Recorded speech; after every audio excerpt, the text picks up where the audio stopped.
اب زریں فرحیں بھی تو ہیں گھر میں، مجال ہے جو کبھی اپنی منمانی کی ہو یا کبھی تیز آواز میں بولی ہوں۔ چھوڑیں بچی ہے، اپنوں میں رہے گی تو سب تمیز آ جائے گی۔ رفعت بیگم بہت خوبصورتی سے جیٹھانی پر بیٹی کی غلط تربیت پر طنز کرنے کے آخری جملے کو لگاوٹ سے بولی تھیں۔ سب نے کھانا شروع کر دیا مگر امی حضور کی سوئی مہکار پر اٹکی ہوئی تھی۔ لڑکی ذات کو ایسا منہ پھٹ اور خود سر نہیں ہونا چاہیے، کل کل کو پرائے گھر جائے گی تو ہم پر تھو تھو کروائے گی۔ دلہن یہ سب تمہاری بے پرواہی کا نتیجہ ہے، عمر بھر میں ایک لڑکی پیدا کی، وہ بھی نہ سنبھالی گئی تم سے۔ امی، بھابھی کا کوئی قصور نہیں، بھائی جان کتنا چاہتے ہیں مہک کو، اس کا اندازہ ہے آپ کو۔ مہکار بہت اچھی سلجھی ہوئی بچی ہے، اس عمر میں بچے ہوتے ہی ضدی اور خود سر ہیں۔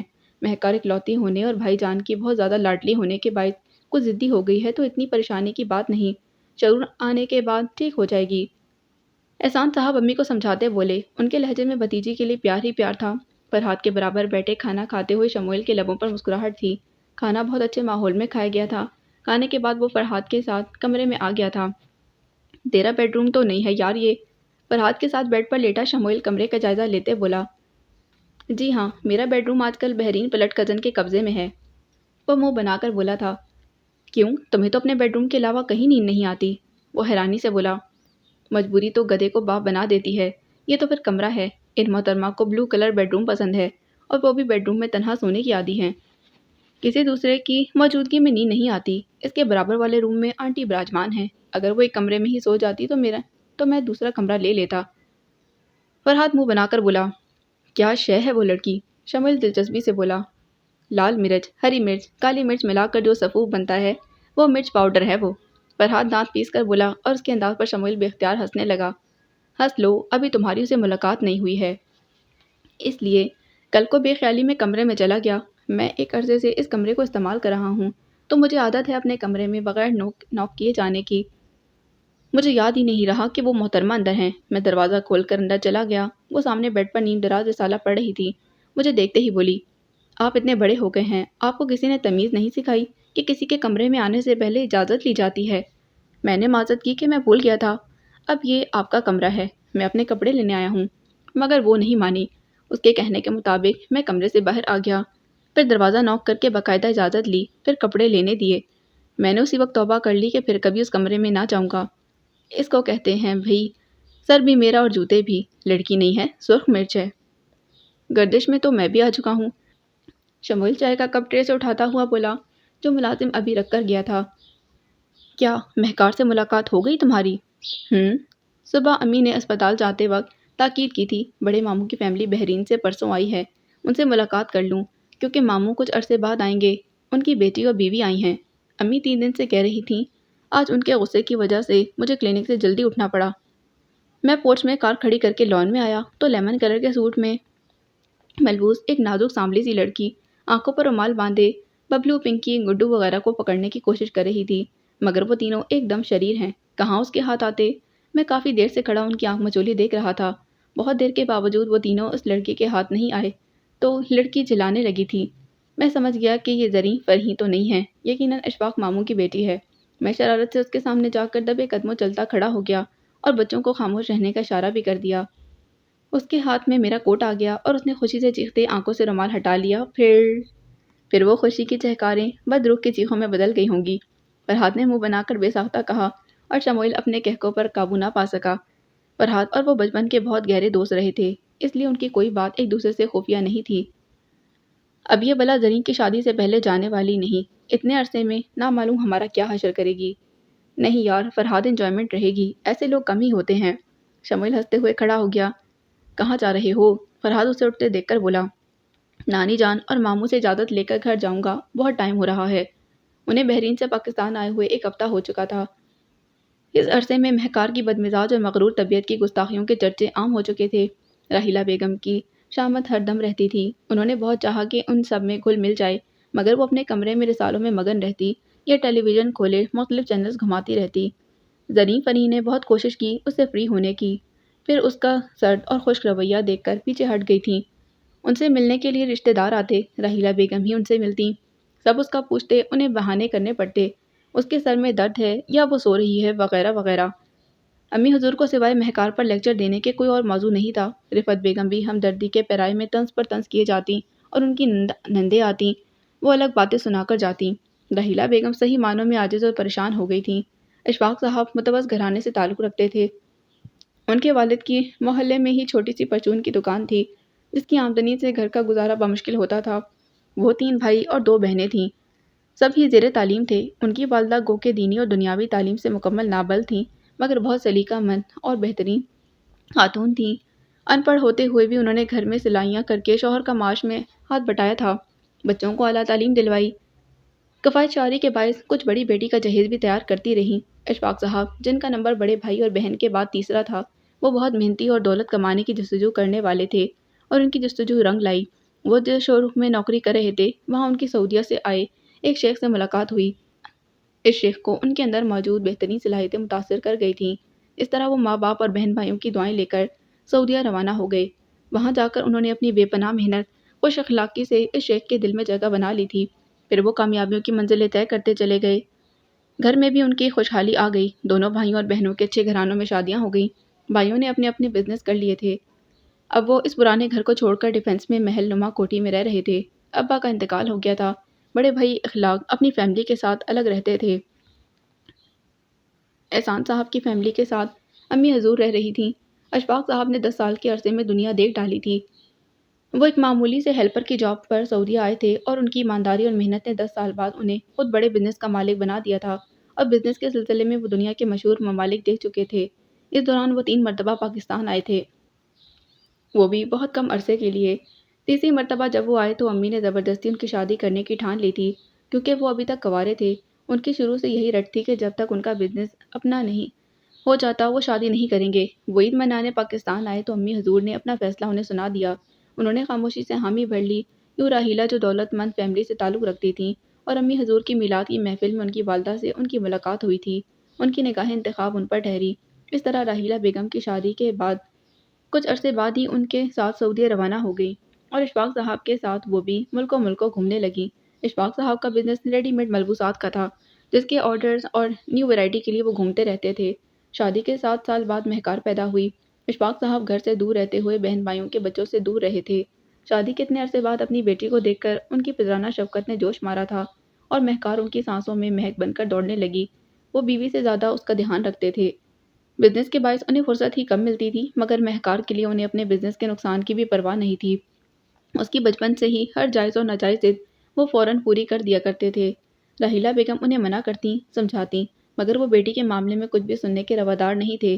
اس کی پیدائش امریکہ میں ہی ہوئی تھی، اور اس کی اعلیٰ تعلیم کے لیے وہ کچھ عرصہ کے لیے وہیں بزنس سیٹ کر چکے تھے۔ مہکار 5 سال کی ہوئی تو اسکول کی چھٹیوں میں وہ پاکستان آئے۔ وہاں سب لوگوں نے انہیں ہاتھوں ہاتھ لیا۔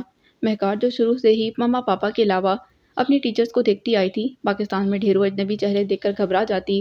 سب اسے لیتے، پیار کرتے، مگر وہ اشفاق صاحب کے سینے سے لپٹی رہتی۔ دوسرا چکر انہوں نے لگایا تو مہکار 10 سال کی ہو چکی تھی۔ اب وہ ایک سمجھدار بچی تھی، مگر اس کے مزاج عام بچوں سے مختلف تھے۔ اس نے کسی کزن کو نگاہ بھر کر نہیں دیکھا تھا۔ اپنے کھلونے لیے اشفاق صاحب کے ساتھ ساتھ رہتی۔ راحیلہ بیگم کے پاس تو وہ بہت کم رہتی تھی۔ اس بار بھی اس کی طبیعت کو سب نے بچہ سمجھ کر نظر انداز کر دیا۔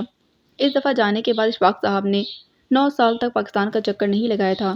انہوں نے اپنا بزنس بحرین میں سیٹ کر لیا تھا۔ شہزاد کی شادی کے لیے بھی انہیں بلایا گیا تھا۔ ان دنوں مہکار کے بی اے کے فائنل ایگزامز ہو رہے تھے۔ انہوں نے معذرت کر لی۔ اب زرین کی شادی میں شرکت کے لیے احسان صاحب نے بھی آنے کے لیے شدید اصرار کیا تھا۔ امی حضور بھی بہت ناراض ہوئیں، اور اخلاق صاحب نے بڑے بھائی ہونے کے ناطے ڈانٹ پلائی تو انہوں نے راحیلہ بیگم اور مہکار کو فوری بھیجنے کا وعدہ کر لیا۔ خود بزنس کی وجہ سے شادی سے 1 ہفتہ قبل آنے کی حامی بھر لی تھی۔ ایک سلونی شام وہ دونوں ماں بیٹی کراچی ایئرپورٹ پر موجود تھے، جنہیں ریسیو کرنے کے لیے تقریباً آدھا خاندان ایئرپورٹ پر موجود تھا، اور باقی گھر میں ان کا استقبال بہت گرم جوشی اور محبت سے کیا گیا۔ ارے، یہ مہکار ہے! یہ کتنی کالی ہو گئی! بچپن میں تو بڑی سرخ اور سفید تھی۔ امی جان سے گلے ملتے لائٹ گرین پلین سوٹ پر بلیک واسکٹ پہنے مہکار، جس کا سنہری چہرہ بہت فریش اور جاذب نظر لگ رہا تھا، ایک دم سے بجھ گیا تھا۔ ہاں، مجھے بھی یقین نہیں آ رہا یہ مہکار ہے۔ رفعت حسب عادت مسکراتی ہوئی طنزیہ لہجے میں بولی۔ امی حضور سے علیحدہ ہوتی ہوئی مہکار کے لب بھیج گئے تھے۔ ہماری بھتیجی لاکھوں میں ایک ہے، بڑی پھپھو عتیقہ اسے لپٹائے ہوئے بولی۔ ان کے بعد بھی رشتے دار ملنے کے لیے آتے رہے، مگر وہ جو کمرے میں قید ہوئی تو پھر باہر نہیں نکلی۔ راحیلہ بیگم پریشان اس کو سمجھانے کی کوشش کرتی، مگر وہ چٹان سی بنی ہوئی تھی۔ آدمی زرین کے سسرال والے شادی کی ڈیٹ لینے کے لیے آ رہے تھے۔ گھر میں ہنگامہ مچا ہوا تھا۔ دونوں پھپھو اور تایا اپنی فیملیز کے ساتھ آئے ہوئے تھے۔ خاندان کے خاص رشتے دار بھی موجود تھے۔ زبردست شور و غل کی آواز کمرے میں بھی گونج رہی تھی۔ چلو بیٹا تیار ہو جاؤ، سب مہمان آ چکے ہیں۔ آپ کی دادی اور آنسا پھپھو بار بار آپ کا پوچھ رہی ہیں۔ آنسا پہلے بھی 4 مرتبہ آ چکی ہیں، آپ کی ایک دفعہ بھی ان سے ملاقات نہیں ہوئی۔ وہ بہت بے قرار ہیں آپ سے ملنے کے لیے۔ وہ اس کے براؤن سرخی مائل بال سنوارتے بولی۔ کیوں؟ مجھ میں ایسی کیا بات ہے؟ وہ اپنے مخصوص چڑچڑے لہجے میں بولی۔ وہ سگی پھپھو ہیں آپ کی، آپ سے محبت ان کی فطری بات ہے۔ یہاں کوئی کسی سے محبت نہیں کرتا۔ یہاں کے لوگوں کی دوسروں میں خامیاں ڈھونڈنے کی عادت ہے۔ ہم غیروں میں ٹھیک تھے ماما، وہاں مجھے کسی نے بھی کبھی احساس نہیں دیا کہ میں بد مزاج اور چڑچڑی ہوں، بدصورت اور کالی ہوں۔ وہ دونوں ہاتھوں میں چہرہ چھپا کر رونے لگی۔ رحیلہ بیگم کا تو گویا کسی نے دل نوچ لیا۔ کس نے کہا ہے میری بیٹی کو کالی بدصورت؟ وہ اسے سینے سے لگاتی شدید غصے میں بولی تھی۔ ان کی زبان نہیں آنکھیں کہتی ہیں۔ وہ آنسو صاف کرتی ہوئی بولی، مجھے نام تو بتاؤ، پھر دیکھو میں کیسے کہنے والوں کا دماغ درست کرتی ہوں۔ تماشا بنا کر رکھ دیا ہے میری جان کو۔ مجھے نام بتاؤ ان کے۔ میری بیٹی جیسی حسین اور ایجوکیٹڈ لڑکی پورے خاندان میں نہ ہوگی۔ رحیلہ بیگم کے جسم میں پتنگے لگ گئے۔ لاڈلی بیٹی کی آنکھوں میں آنسو دیکھ کر وہ جل کر رہ گئی تھیں۔ چھوڑے ماما، ہمیں کون سا یہاں مستقل رہنا ہے، چلے جائیں گے کچھ عرصے بعد واپس بحرین۔ اب آپ جلدی سے تیار ہو جائیں، میں آپ کے کپڑے نکالتی ہوں۔ وہ بیگ کی طرف بڑھتی ہوئی بولی۔ اسے بھی شاید ان پر ترس آ گیا تھا جو خاموشی سے تیاری میں لگ گئی تھی۔ ماشاءاللہ کتنی پیاری لگ رہی ہے میری بیٹی۔ کون لڑکی کر سکتی ہے میری بیٹی کا مقابلہ؟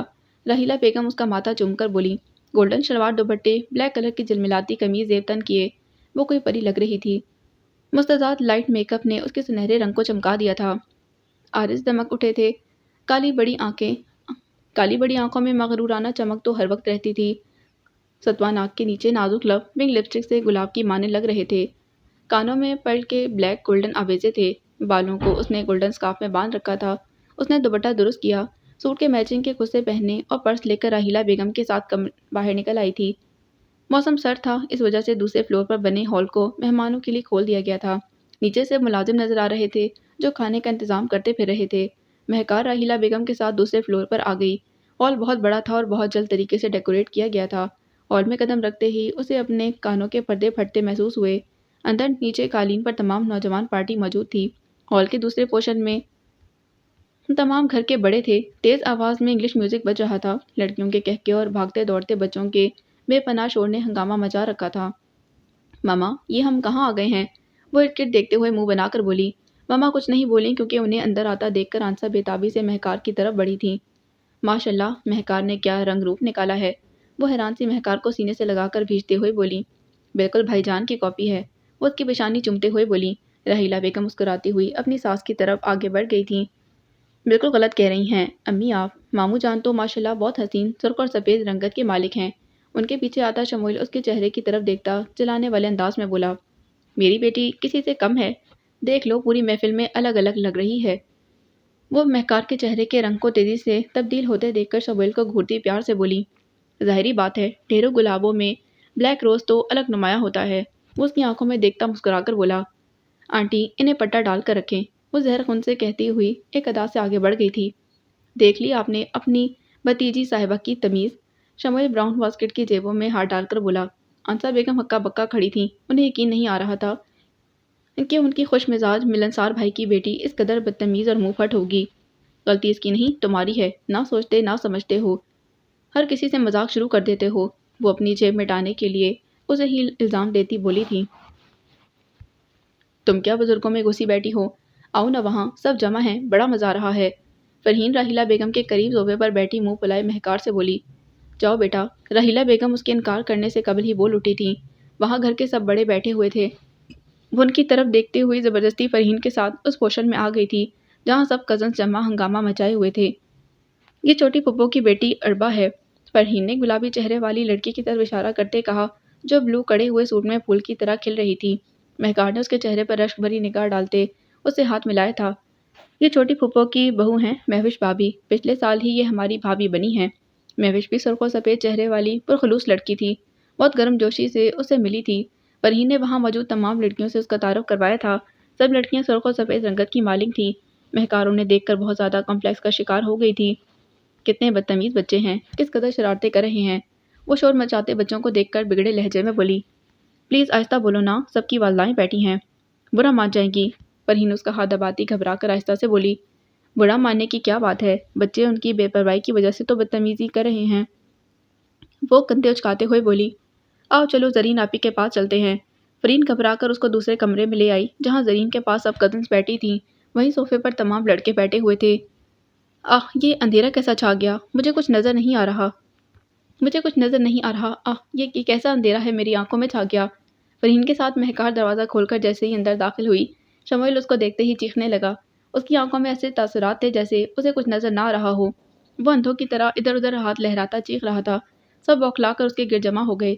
ابھی تو کتنا ہنسا رہے تھے لطیفے سنا کر، یہ اچانک کیا ہو گیا؟ تایا کی بیٹی فریحہ پریشانی سے بولی۔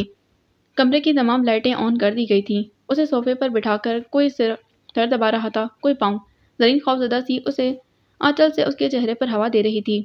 مہکار بھی حیرانی سے تماشا دیکھ رہی تھی۔ اس وقت اسے سب فراموش کر چکے تھے۔ اربا آنٹی کو بلا کر لاؤ نا، مہوش گھبرا کر بولی۔ بھابی انہیں مت پریشان کریں، ان کے آنے سے میری آنکھیں نہیں آ جائیں گی، وہ سنجیدہ لہجے میں بولا۔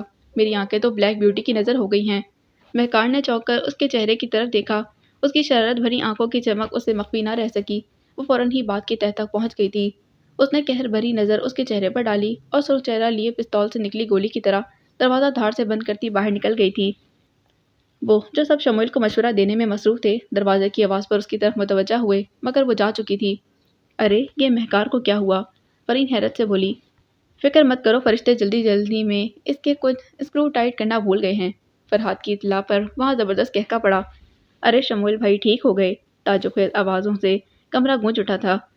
کچھ دیر کے لیے ایک کالی آندھی آنکھوں پر چڑھ گئی تھی۔ آندھی گئی، آنکھیں آ گئیں۔ آپ نے تو مجھے ڈرا ہی دیا تھا، فریحہ لاڈ بھرے لہجے میں بولی۔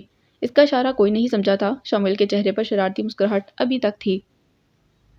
ایک ہفتے بعد زنی کی شادی کی تیاریاں زور و شور سے شروع ہو چکی تھیں۔ روزانہ شاپنگ سینٹر کے چکر لگ رہے تھے۔ لڑکیاں جدید ملبوسات کے دوڑ میں ایک دوسرے سے آگے نکل جانے کی امنگ میں ٹیلرز کو بوکھلائے ہوئے تھیں۔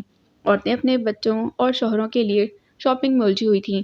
رفعت آنٹی وغیرہ زرین کے جہیز کے سامان کو پیک کرانے میں مصروف تھیں۔